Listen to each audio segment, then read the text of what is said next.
Okay, we will go ahead and get the meeting started, our September 28th, 2023 Principal Advisory Council meeting. And first off, as you look at that opening slide, you'll notice that we do not have a name beside the title PRAC Chairperson.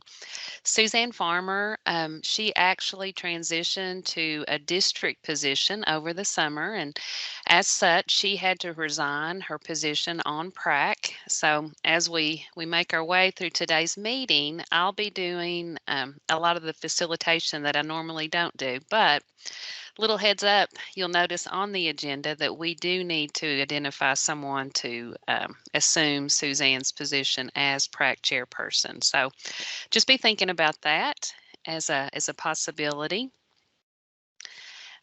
In terms of our welcome, Dr. Glass, he was tentative. His schedule was a little busy today, but if he joins us, we'll come back to this item 1.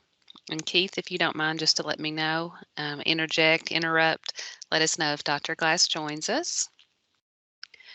To begin, we need to do item 2 here, our roll call of members. And PRAC members, we do have a digital sign-in that I'd like for you to just go ahead and access, and I'm going to copy that link and put that in the chat for you, so you'll be able to access that easily.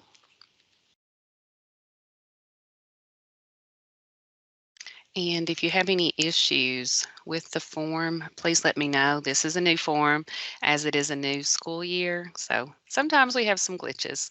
So just let me know if there's a problem with that.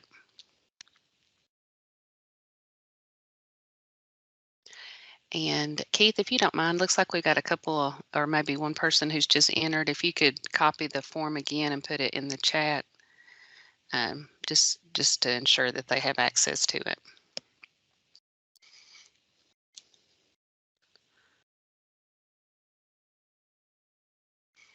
Okay, so as I was maneuvering back and forth between those two screens, I just needed a verification. Do you see the slide deck still? Is that still visible? All right, thank you. Okay.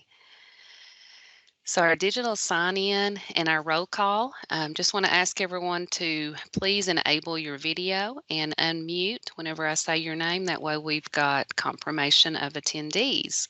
Wayne Ackerman.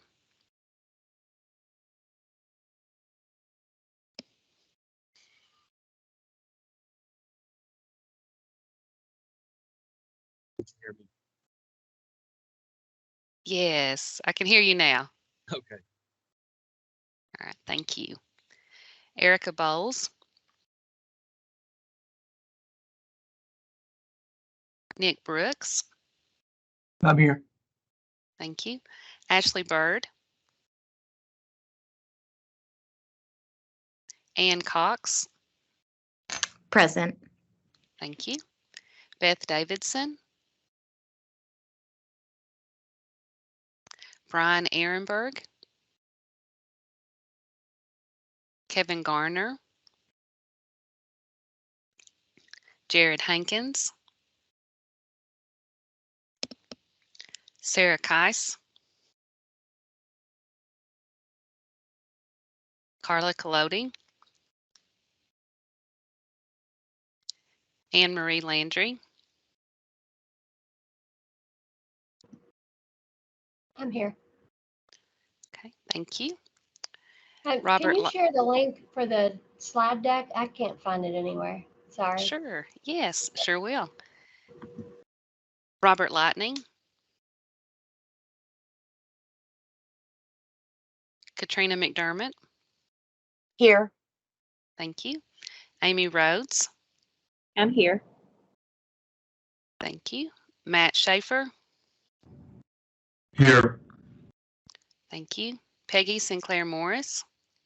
I'm here. Thank you. And Sarah Woodford.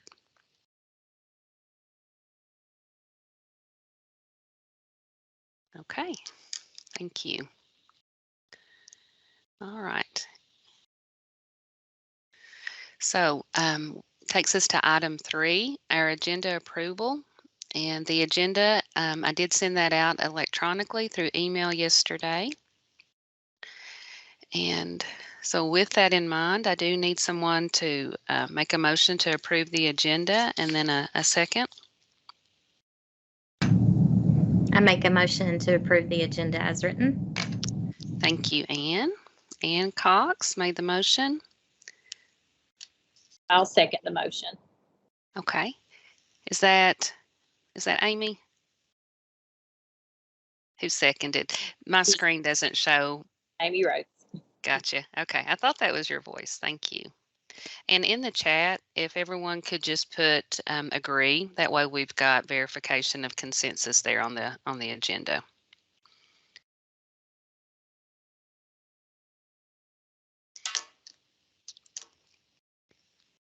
Okay. And that will take us to item 4, approval of the summary minutes. And I did send those out yesterday in a separate email just because where we were not able to meet in June, I wanted to make sure that you had easy access to the March summary minutes. So with that in mind, we do need a motion to approve those summary minutes, a second, and then verification of consensus in our chat.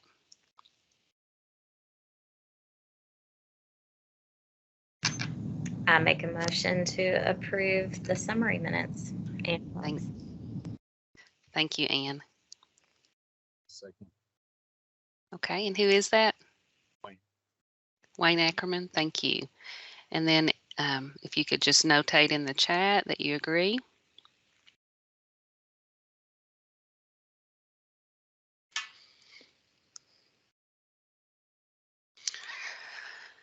So here we are, item 5. I did mention that we do need to select a new chairperson. And with this particular council, the council members determine the process in selecting the chairperson.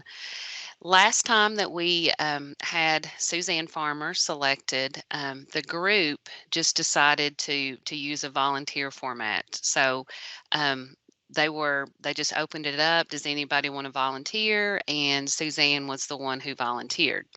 Other times there has been like multiple people who have been interested in being the chairperson. And so the process has been, those people submit their name and then kind of a little biography, and then we distribute that to all the PrAC members, and they do a voting. But really, it just kind of depends, I guess, what the group is interested in doing. We can. I'm just going to stop sharing here because I want to be able to have some conversation, some discourse around this so that we can all see each other. So you have complete leeway in how you want to do this. In terms of what the PrAC chairperson is responsible for, we generally meet a couple of weeks before the meeting, and we work on the agenda. We review the feedback forms after each meeting. You've got that link, and so we go back in and we review the feedback forms. There may be some degree of like connecting with presenters, but most of the time I'm the one that's doing that. Sending out emails to fellow PrAC members about topic agendas, getting feedback, that type of thing. So there's not a huge amount of time that's involved, but there is a little bit of extra time. So with that kind of description in mind, from the group, are you interested in maybe seeking out a volunteer first, or do you want to have an application process? Or if you have another thought on a way to select the chairperson.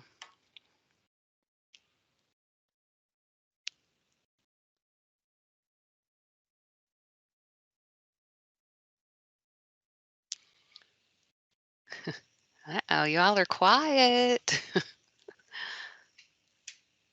I say we just let someone volunteer. That's what I was going to say too, if anybody's interested. Okay, great.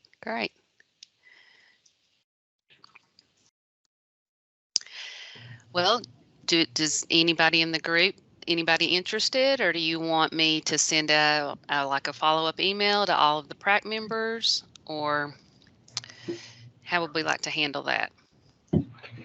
I don't mind to volunteer. Okay. Who was that?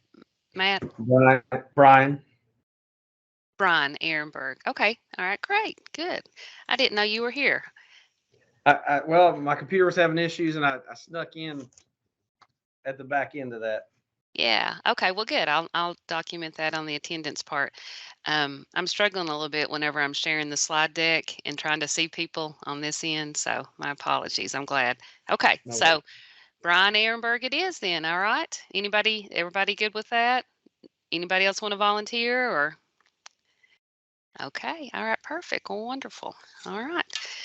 Well, I'll finish up today's meeting, Brian, but in December, you can take the reins here and do this facilitation. That's great. Thank you for being willing to step out and do that for the team. No worries. All right. So here we'll go back.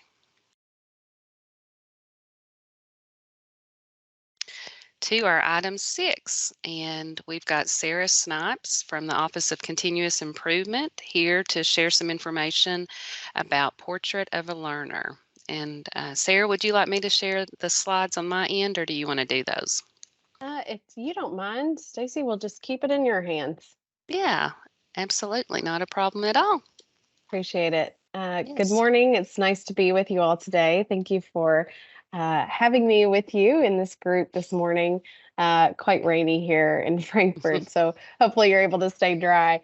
I'm just joining you all today to give you a little bit of an update around Portrait of a Learner.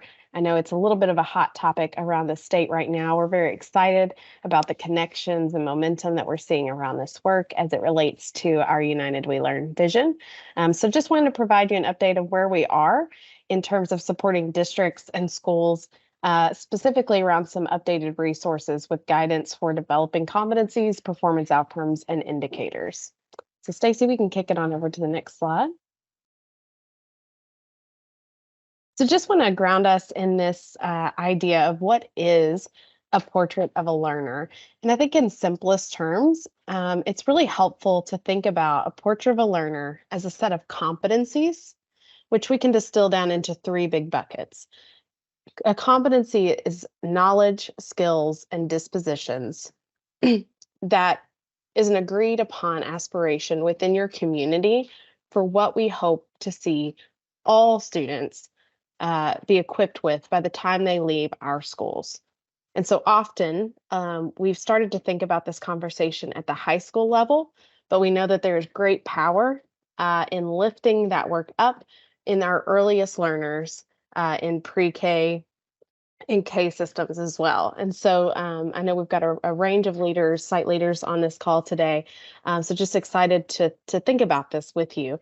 Often folks think, well, this is a high school body of work. And we really want to challenge that even our youngest learners can start thinking about and practicing and learning the knowledge, skills, and dispositions they need to be successful by the time they leave our systems in the 12th grade.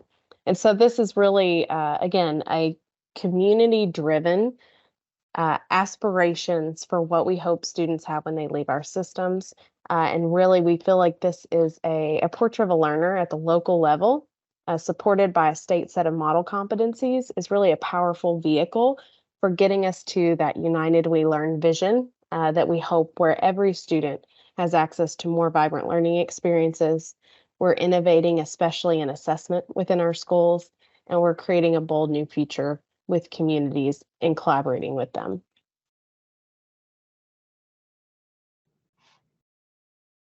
Go on, Stacy.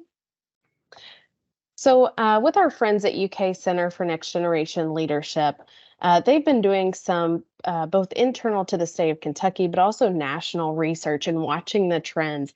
What does it look like for communities who have now established a set of competencies within their community? And what does that implementation journey and process typically look like? And so what they have developed that we reference often in our work as we capture the progress of many different districts and communities across our state is this typical flow This isn't necessarily set in stone. It's simply an observation of studying what typically happens in a community after they've developed a local portrait of a learner. And so you can see here, moving from left to right on the screen, usually after a district has worked together with an inclusive group of their community to develop a set of competencies that they would hope for all of their graduates, they go through a process of publishing that portrait, bringing in that community at a larger scale, informing site leaders, the students' community at large of what this portrait means. And from there, over time, working towards developing a performance assessment system in support of that local portrait. So what does that look like? Developing performance outcomes and indicators that I'll show you in a moment that have already been modeled for schools to think about. It's teachers creating rubrics in support of those performance outcomes, transitioning to more student-led conferences, performance tasks, exhibitions, portfolios, and defenses. Also, we know that we typically see a shift in instructional design based on more vibrant learning or deeper learning practices, that inquiry, project-based learning, and really that authentic problem solving comes into play when the North Star for a school and community becomes that portrait of a learner. We see typically from there more community engagement, even in shaping that instruction and assessment. So more of the community coming into the school and the students going out into community. And as that work continues to evolve over time, locally adopted policies, perhaps looking at things like local graduation requirements in support of senior defenses of learning, for example. And from there, a fully functioning instructional and assessment system, again, where what we hope as a community for our graduates is really at the center of the design of our local systems. So just want to pause there for a moment of reflection, knowing as site leaders, a lot of this work happens within your buildings. Does your district currently have a portrait of a learner that you're aware of? And if so, where might your district be in this implementation continuum?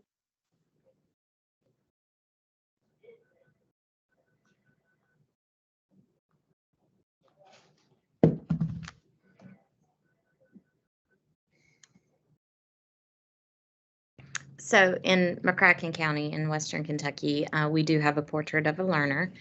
We've had it since prior to the pandemic.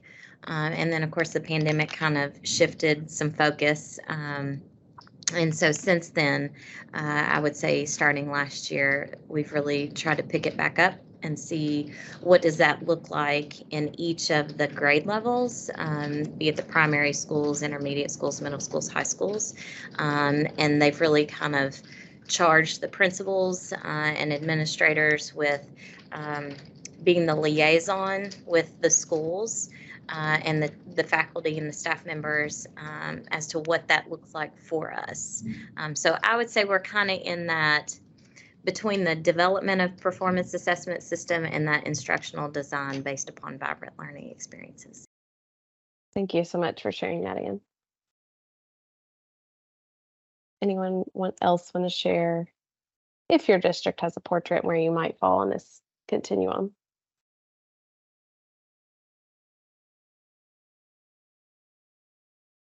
We're about in the same place. We have a committee and a group of people who have worked on that. They have presented to our staff, and we actually started with a portrait of a graduate, and then we took that and said, okay, but that's the final.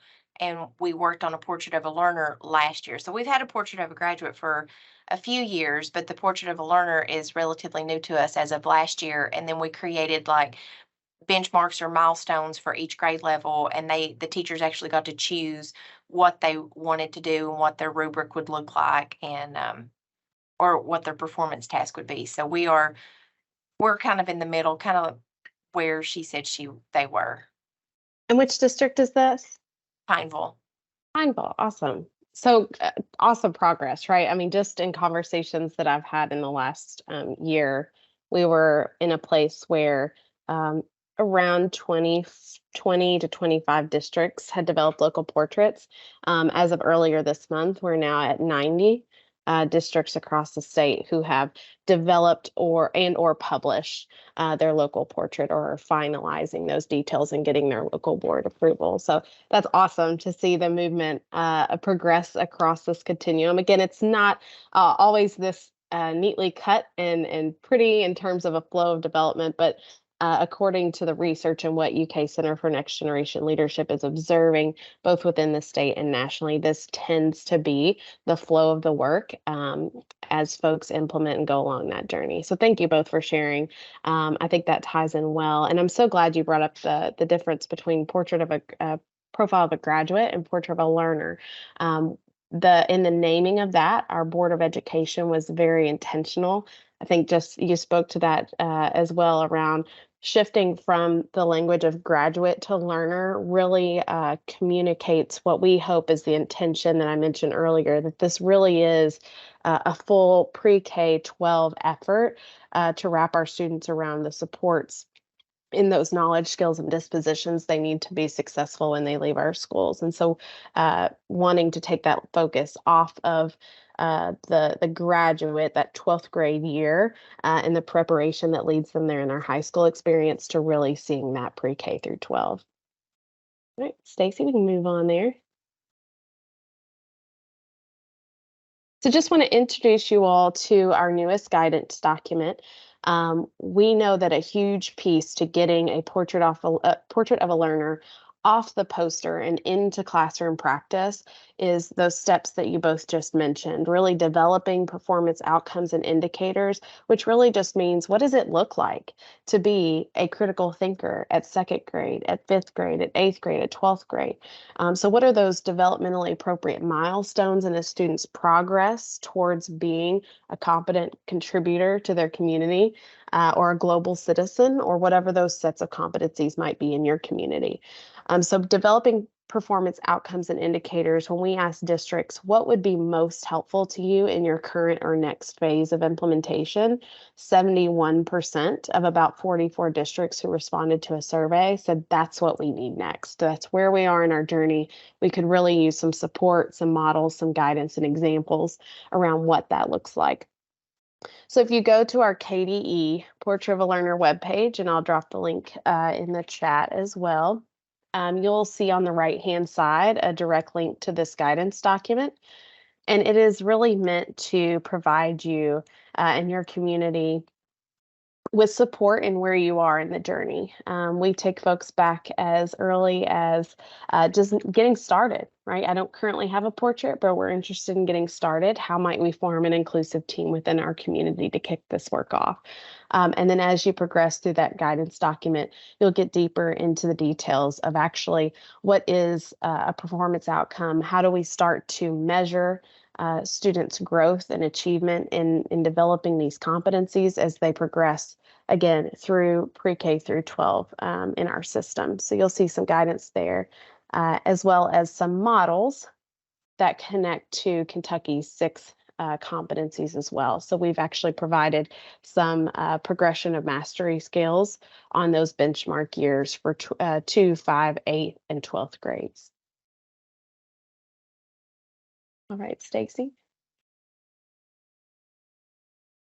So as I mentioned, we have those examples in the guidance document, and you've got the link there in the chat as well. Feel free to pull those up on your screens. They begin on page 14 through 19. And these are just meant to serve as models for the 6 competencies outlined in Kentucky's Portrait of a Learner. Districts are, of course, allowed and certainly not discouraged from looking at that portrait and adopting and having those conversations locally around what those could look like for their own community. But we also want those to serve as models for taking the concept of a portrait and the performance outcomes and indicators and pairing that up with the competencies that your own community may create. And so you'll see there some examples of the indicators, what that might look like at each grade level across those various grade bands. So just going to pause here as well. I think for you all, this question may be, how do you support your educators as they intentionally design learning experiences that would give students opportunities to develop these competencies. So I've specifically put an example up here on the screen of effective communicator. And the model set of Kentucky competencies really came from studying districts that have already had portraits for quite some time. We saw trends that effective communicator, while it may not be called that in every community, tends to show up in some way in local competency, local portraits across our state. And so just in reflection, or if you have tried and true practice in this way, how might you or how do you support your teachers as they intentionally design learning experiences to give kids opportunities to practice these skills?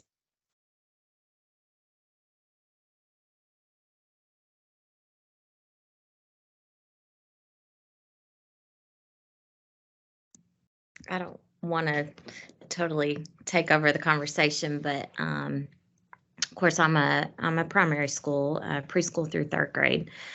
So our students have to be shown and taught how to communicate with each other and how to have that discourse back and forth with each other, because it's not naturally a skill that they have.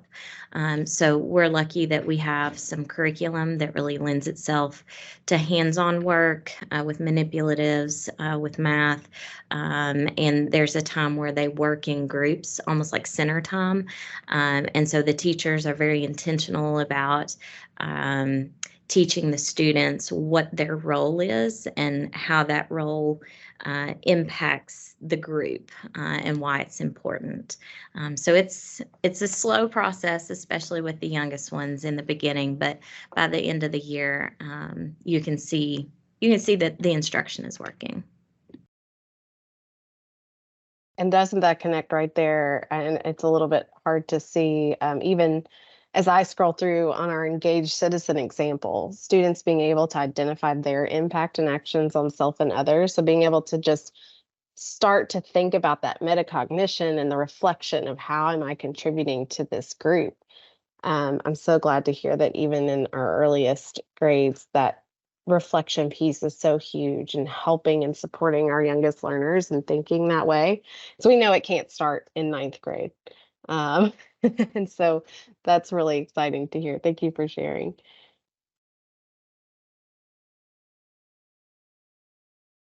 I also, gosh, Stacey, I think it was when we were talking to the Teachers Advisory Council, someone had brought up that in their schools, teachers were encouraged, almost like Trivial Pursuit pieces, where each competency had a little wedge, and teachers were encouraged to put the wedge in which they were intentionally designing some instruction that day around a particular competency or competencies, put it up in the corner of their slide deck, or maybe post it on one of the handouts or planning documents their students were going to engage in that day, just to start to identify both for the teacher and the students that, hey, we're building some intention around not only this learning experience for some core content practice, but while we're doing that, we're incorporating maybe some work around becoming an effective communicator. So I thought that was a really good suggestion from a teacher as well, and how their school had started to create a culture around increasing awareness of intentionally planning for those competencies in practice. Can I share something in Bullitt County? We still call it the graduate profile, but there's actually been a staff member added that is the graduate profile coach that goes into all the schools and helps us to identify ways that we're doing that, within elementary as well. And they made these magnets of each of the competencies, so the teachers can you put that up on the board, and it's super easy to stay right with it and to remember, this is our focus for today. So we're really in about the same place that the other two counties that shared, where we have it, and we're starting to get it in across the board from pre-K to 12. Thanks for sharing those resources. We were talking to a group of teachers, I think in Rowan County a few weeks ago, and I think if you really reflect as an educator, we're almost always, right? Teachers are teaching these skills day in and day out. It's supporting them in the intentionality in their design and planning to make students aware that they're practicing these incredible, valuable skills while they're learning within their core content areas or enrichment courses or wherever they might be, even out of school. It's bringing, I think, that awareness and intention to the work. That's so exciting, that example from Bullitt County on how you all are approaching that. Well, thank you for sharing. Stacy, we'll move on. I know I want to be respectful of the girls' agenda today.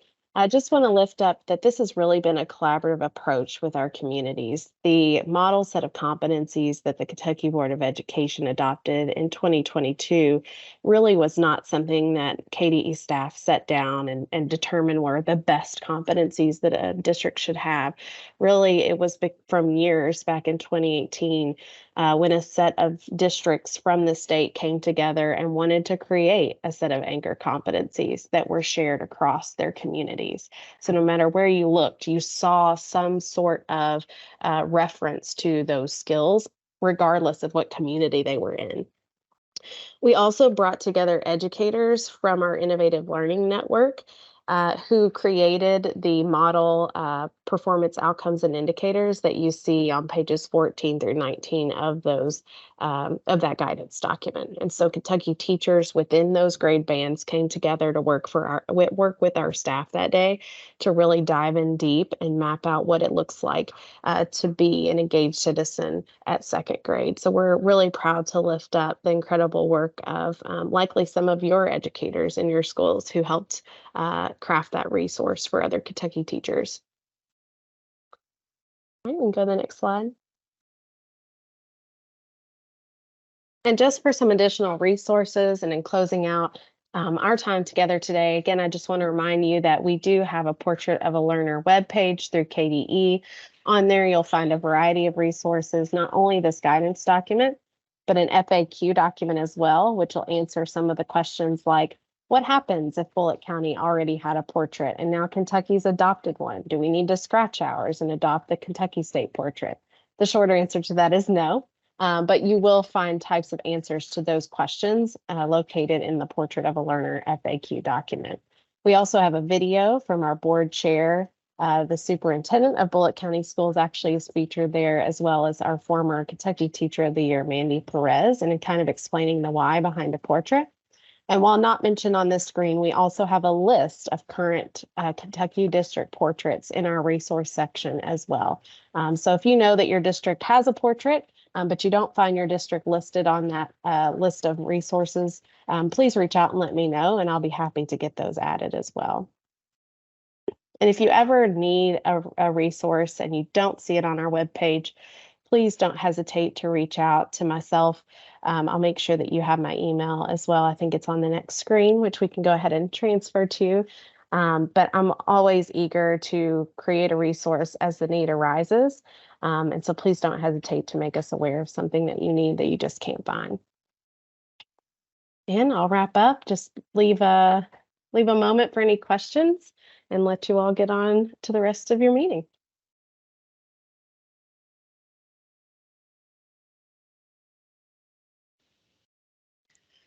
Okay, any questions from the group?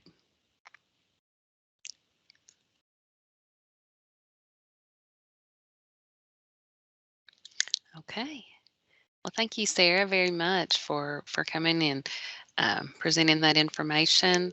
And I just wanted to double check the slide deck is accessible through the chat. So all of those links that she was referencing, you can go directly through the slide deck. But with that, I guess we are ready to transition to our next item on the agenda. And just wanted to double check that Meredith Brewer has she logged in, Keith? Meredith, are you here yet?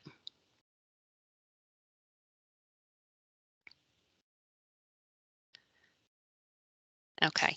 Well, Meredith Brewer is going to be here along with Kentucky Board of Education member Joanne Adams, and they actually were going to join us around 11 o'clock because they had something else that was going on this morning. So if it's okay with the group, we will just move on to our next item. That's item 8 on the agenda. That's the principal support events that Keith's going to going to share with the group, and then also he's going to be asking for some feedback and for some volunteers to help us with some upcoming work.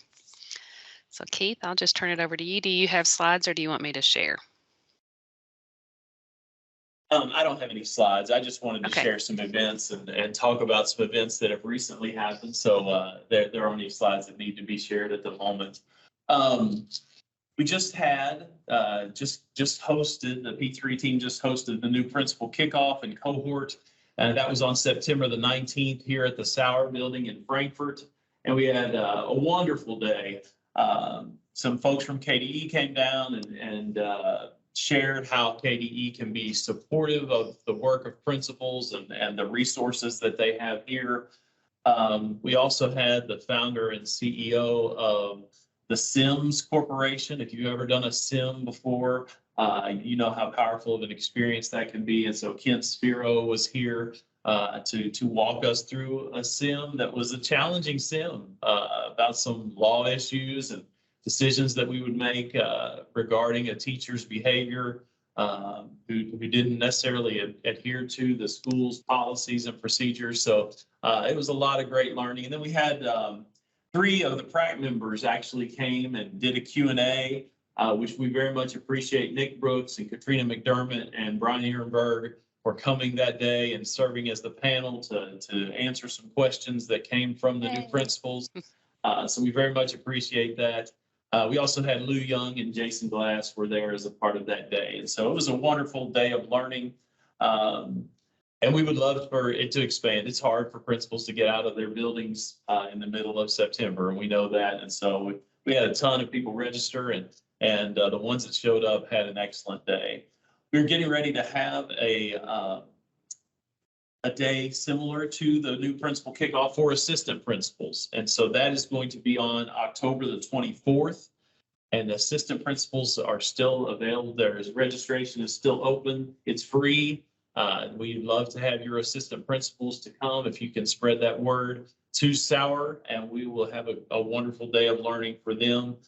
Registration is open now. I put the link to our principal partnership website in the chat, and so you can join the mailing list there, and you can be receiving our newsletter that we'll send out once a month that has everything that we're offering that you might want to consider, or have someone on your staff consider attending. We would love to have you at those.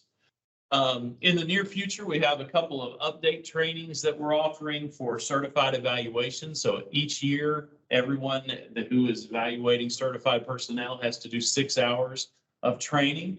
That training can be from your district, it can be from your co-op, it can be from KASA, and we had requests to also offer one from the P3 team. And so we've done several of those already this year. We've got a couple more coming up on October 3rd and October 9th. October 3rd is at KVEC. October 9th is here at the Sauer Building, and we would love for anyone that needs update training 6 hours to come to that training.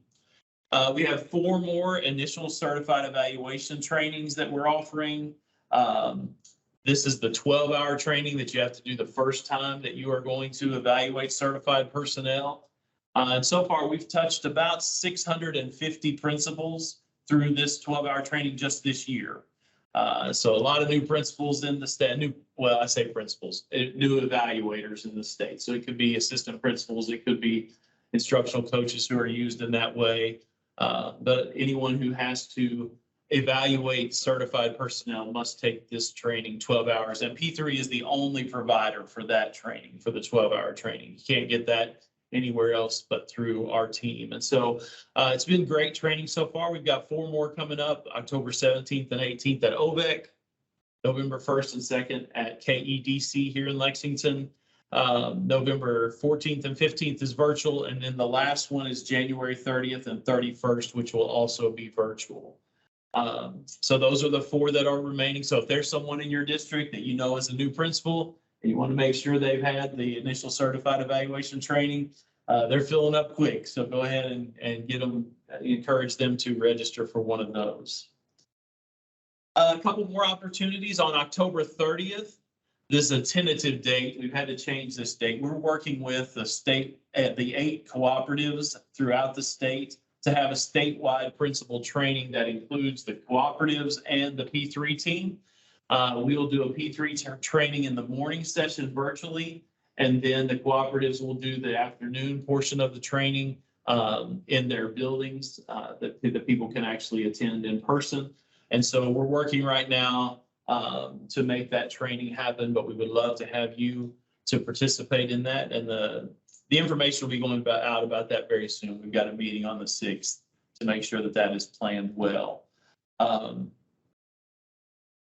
If you'll go ahead and put on your calendar early, January 17th is Ed Camp. Ed Camp is a big deal. If you've attended before, you know that hundreds of principals throughout Kentucky attend this virtual event. And we are going to keep it virtual. It's worked well virtually. It allows people from all ends of the state to be able to attend. And we've kind of got it down to a science with how it works, and people understand how it works. You can come. There will be 7 or 8 different time frames throughout the day where people are presenting. You can choose from 8 or 9 or 10 presenters which sessions you would like to go to learn more about what they're presenting on. And I would encourage you as the PRAC members to very much strongly consider for being a presenter for Ed Camp. We would love for each and every one of you to present a session at Ed Camp. So if you can get that on your calendar, January the 17th, and you can choose the topic that you would like to share about. The sessions are 30 minutes long, so it's not a super long session. But if you would consider presenting on the 17th, that would be wonderful. And I'll work with you to accommodate, a time frame that will work for your schedule. You don't have to be there all day. You can pop into the sessions that you want to, and then run your building the rest of the day since it's virtual. So a lot of flexibility within Ed Camp, but I hope that you will all not only participate, but will be presenters for Ed Camp as well. And then the last thing I'm super excited to share with you that we have partnered with KDE as a whole and with Cognitive Coaching. We have offered scholarships for cognitive coaching in the past. If you've not been to that training, I would strongly urge you to consider it. It's an 8-day training, 2 days at a time. And we've partnered with Maggie McGatha, who is going to work with our team, and we're going to be able to provide 20 scholarships to principals or assistant principals throughout the state to be able to attend cognitive coaching this spring. And that will start in March.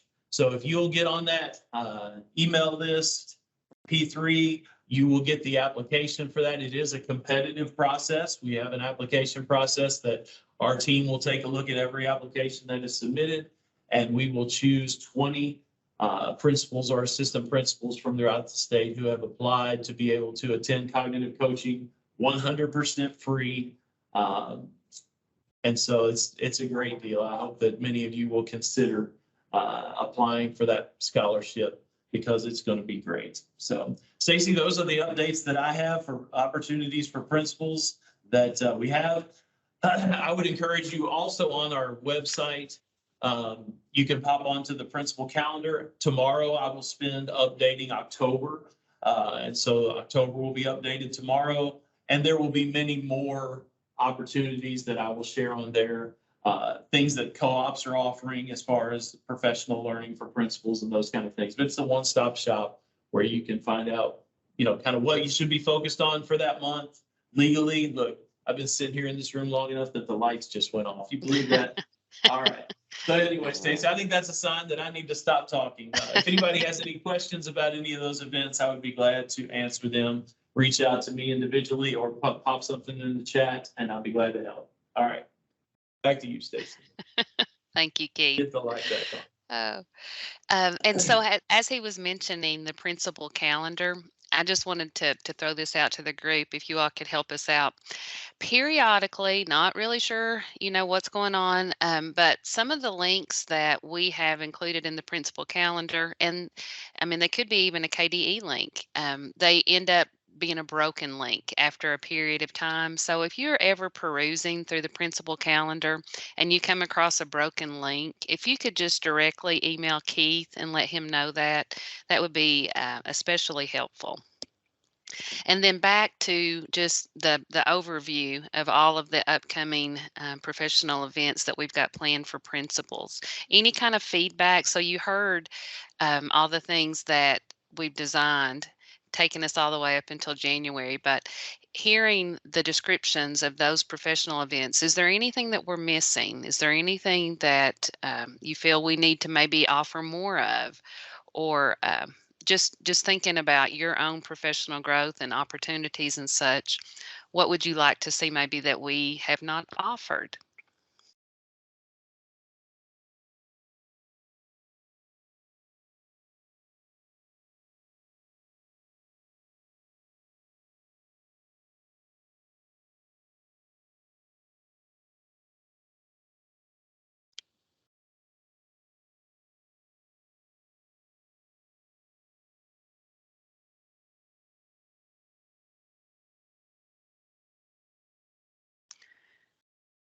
Okay, well, let me try to recruit some of our participants at the new principal cohort, the kickoff.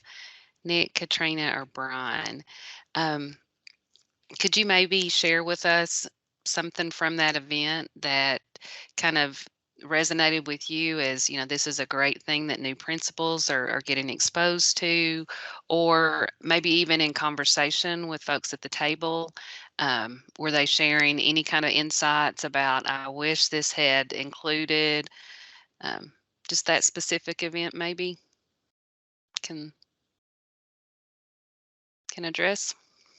Well, I thought, hearing from Dr. Young, I thought she did a great job getting things started. She always inspiring, motivational to hear her focus and know that she's not only leading principals through her program at UK, but also on the board of on the state board.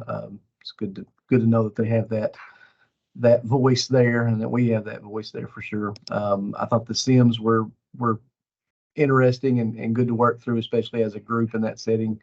I thought that was it. Good experience, especially for new principals, for sure. Mm-hmm.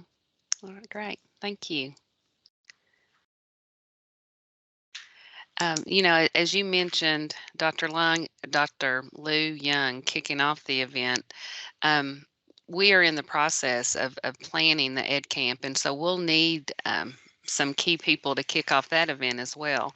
Do you all have any thoughts or suggestions on someone that we might try to recruit to be part of that event? If you remember last year, we had Todd Whitaker, and who was the second one, Keith?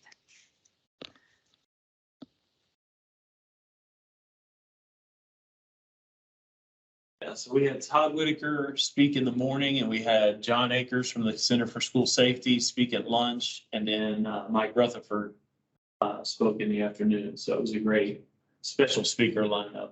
But just as much as those big names, we love the principals that are in our state, because there's brilliance right here in our state, and sharing with one another and allowing people to see what you do in your building is very, very helpful to the principal that's in the next district over. Yeah, absolutely.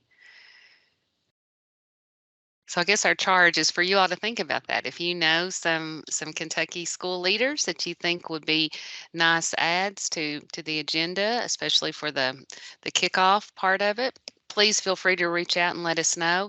Maybe you have seen a flyer come through the mail of a presenter. It's in another state, and you're like, oh, I'd love to hear that person, but I don't have the ability to travel out of state or take days away from my school to do that.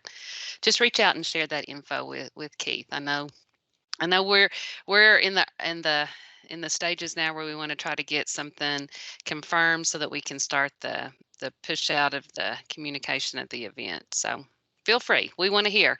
It's all about you all. We're designing it for you. So please share your suggestions.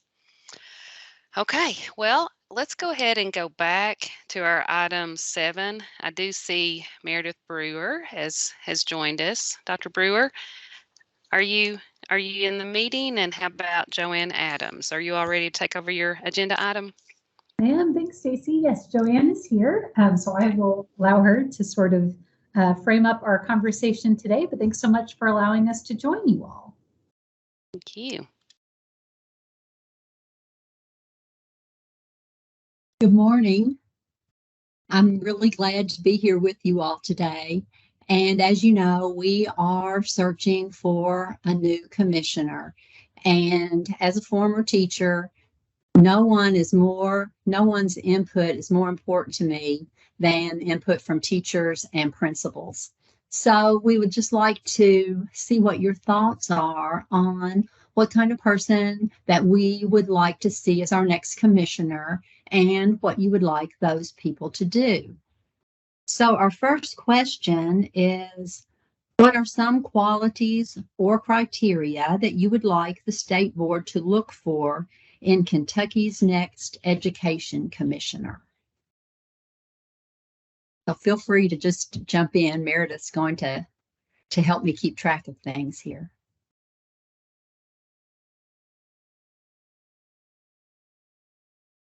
Any personal qualities, any background experience that you think is important,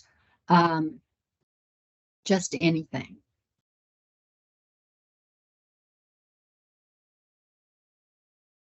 Well, something that I know it's hard to predict ahead of time, but we've had so much turnover at that position. It seems like over the last, I don't know, five to 10 years, that just, somebody solid that, I know things happen and things turn in different directions, but somebody that can work with people in from different ideologies and really wants to be here long term, so that they can push that vision through, not just getting off the ground, but kind of all the way through. It's something I would like to see. Thank you. So you think we should be looking for continuity here, someone who's going to be with us for a while. I think that's important too. Thank you. Anyone else? One thing that I was going to ask is just if there are, since we're talking about kind of background experiences and things like that, are there anything minimum requirements set in place that you could fill us in on? That way we're not saying something that's already established, because I'm not sure that I know what those are.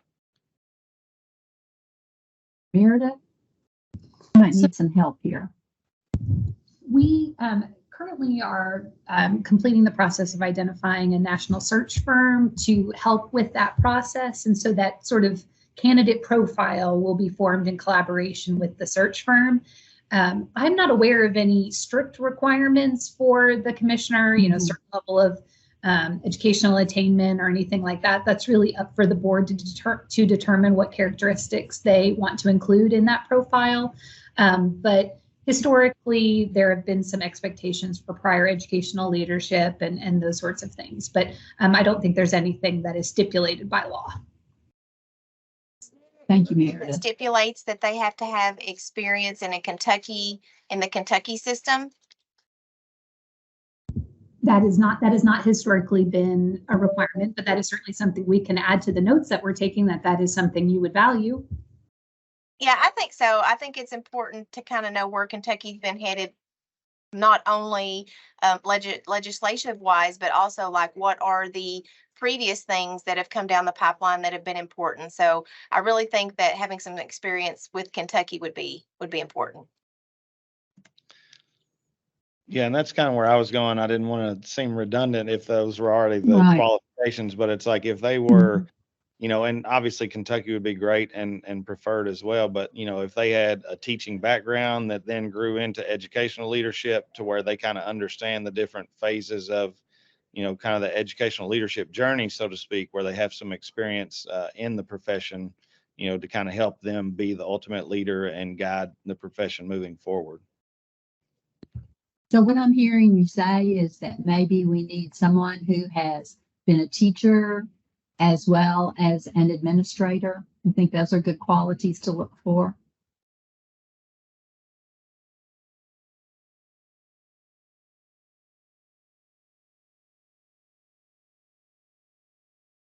Is there anything else? We'll go on to the next question. And if you think of anything, any other qualities you would look for in that person, just be sure to jump in with it. But we'd also like to know, what are the priorities on which you would like the new commissioner to focus in their first year? what do you think would be the top priorities for our commissioner that he needs to get to as soon he or she, as soon as their feet hit the ground here? Well, I think that, hi, it's Brian Ehrenberg. I think that anytime you come into a new position, rule one is you got to do a lot of listening.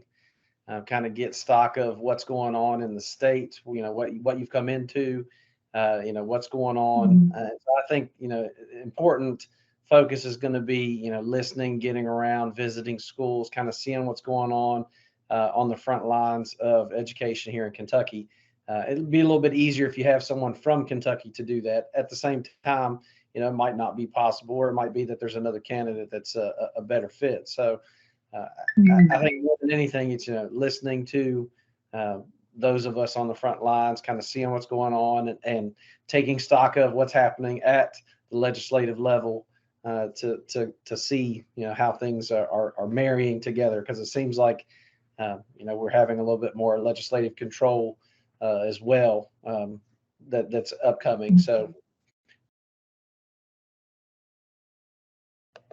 Okay. So I think listening is a very important thing for the commissioner to do in their first year.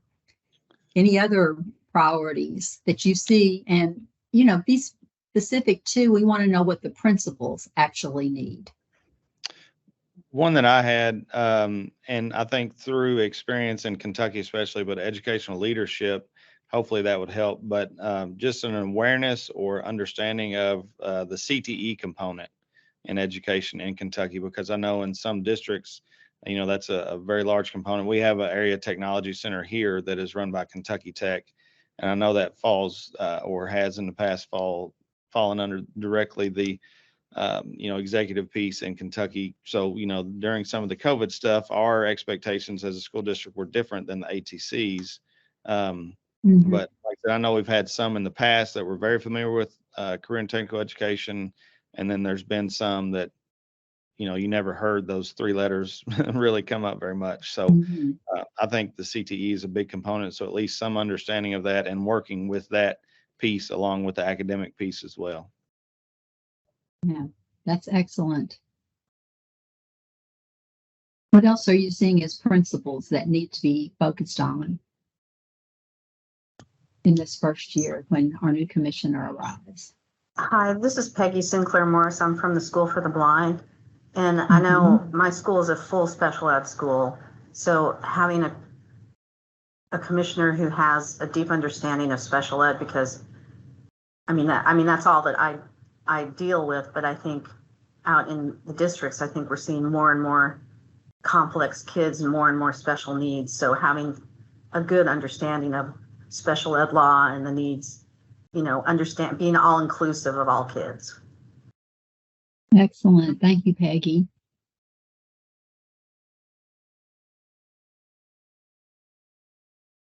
It'd be nice to have somebody that will help build the environment, make it stronger for students who are coming out of high school to want to join the teaching profession.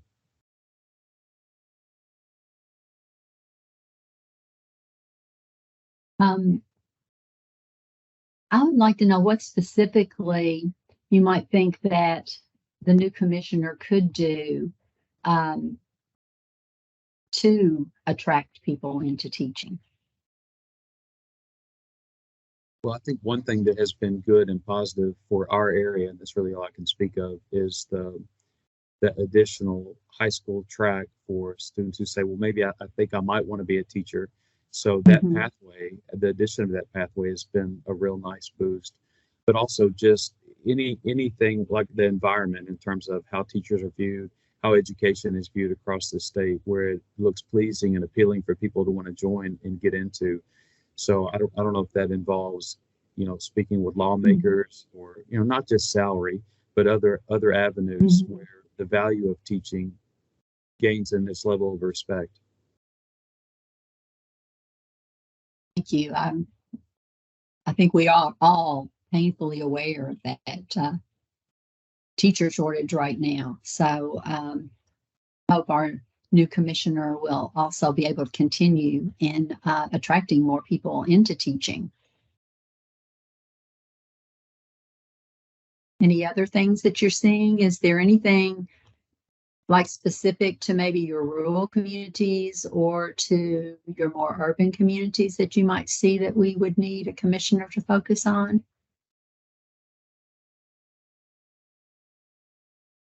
Yeah, I was sitting here thinking about the equity issue that we have, and that was something that Dr. Young highlighted in her presentation at the P3 event last week. That the disparity is larger now than it was back before CARA, and I think that's something that the commissioner needs to focus on as quickly as possible, because we've got some school districts that are really going to struggle in those areas of need. Yes, that's a big concern. Thank you.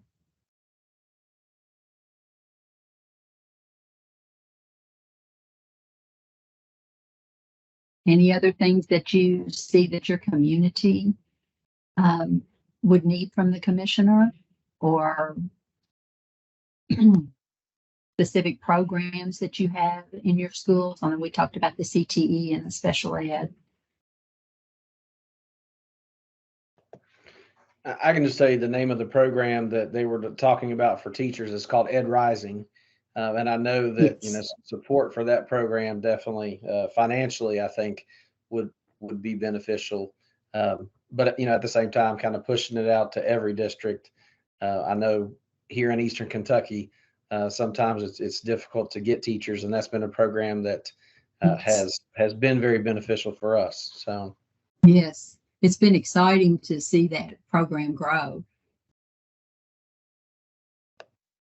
I think the understanding that not all of our youngest learners come to school on equal footing, and just an awareness and just the ability to start thinking through how we can better address that, because some of our kids have not been exposed to anything prior to setting foot into kindergarten. And it makes it very difficult to make it so that all of our students are capable of achieving their highest level.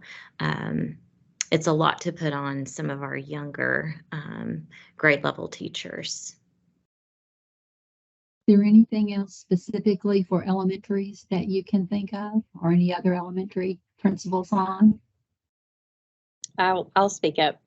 One of the programs that is very important in the rural school that I'm in is our family resource, and youth service teachers is a huge component. So, I would like to make sure that that program is sustained. Our students can't learn if their needs aren't met otherwise. And then to kind of go along with what Ann said, we don't have a lot of the qualified people, I guess, or the school system hasn't taken the initiative to put in people to help with the mental health challenges. And we're seeing a lot of that, especially coming into kindergarten students that, maybe have not been diagnosed with something, or they need some type of mental support that we're just not able to give them. So,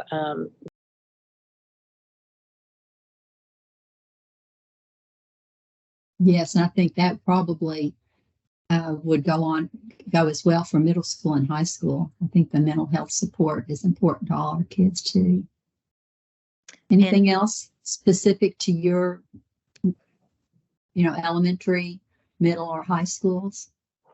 The continued focus on how important full day kindergarten is. I know that has been a short-term fix, but pushing it as a long-term established practice. Yes, thank you for that. That's been a priority with the Board of Education since day one with us. Yeah, and one piece I was thinking about too, because when she was talking about, the social emotional piece and mental health, some of those things that are such carryovers from our COVID time. Another one that I know has been an issue even nationally is that, the chronic absenteeism.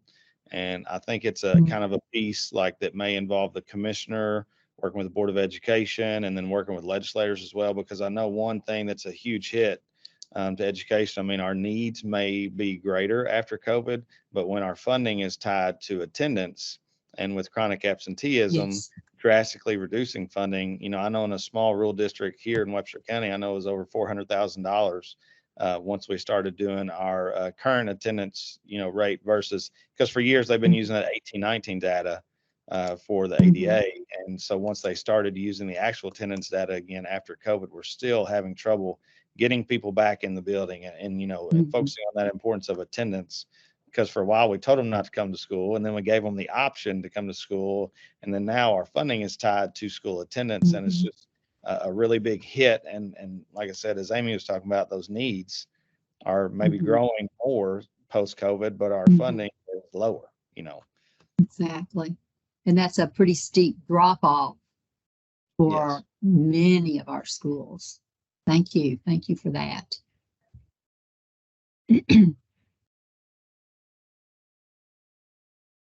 There any other things that you would like to add? Because trust me, we are going to focus on what we learn from questioning the different groups. And so we're very thankful that you have helped us with this. And please, if there's anything else to add, just speak right up. I'd like to add that how appreciative I am that the state has had that focus on letters training for the elementary educators. That has been fantastic. That's not necessarily something a school or a district can afford or prioritize. The fact that the state allowed so many participants, it's really impacted my school, and thank you for that, and a continued emphasis on professional development would be wonderful.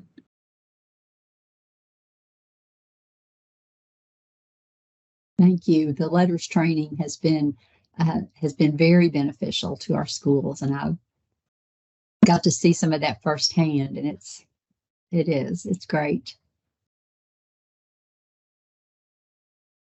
Or anything else? I don't want to keep you. I know you've got lots of important business to take care of, but feel free, if you think of something else, you can email me or you can email Meredith, and we will definitely keep that in mind. And as we go through this important new search. So thanks for having me today. Meredith, is there anything else you'd like to add?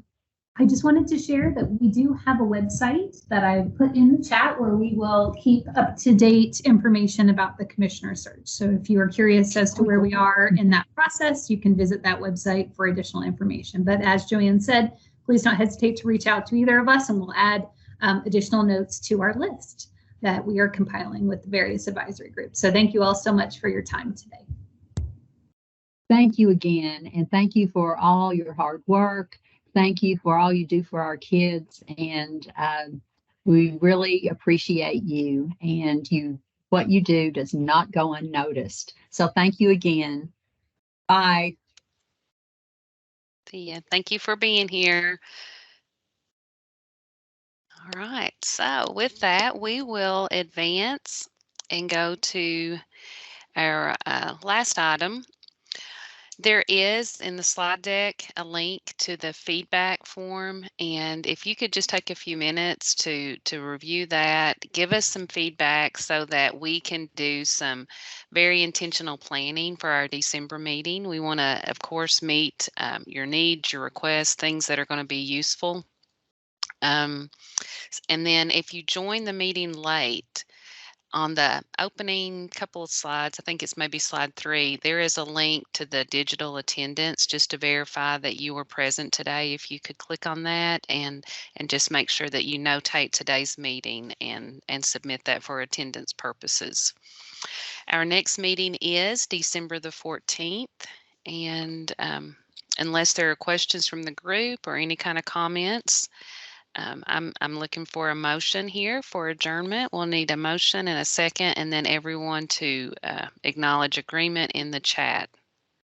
Nick Brooks, I'll make a motion to adjourn. Thank you, Nick. And I'll second that. Matt Schaefer. Got it. Thank you, Matt. Okay, well, once again, thank you all for prioritizing your schedule to be here today, and just reach out with any kind of comments, suggestions, and we'll connect again in December. Have a great day.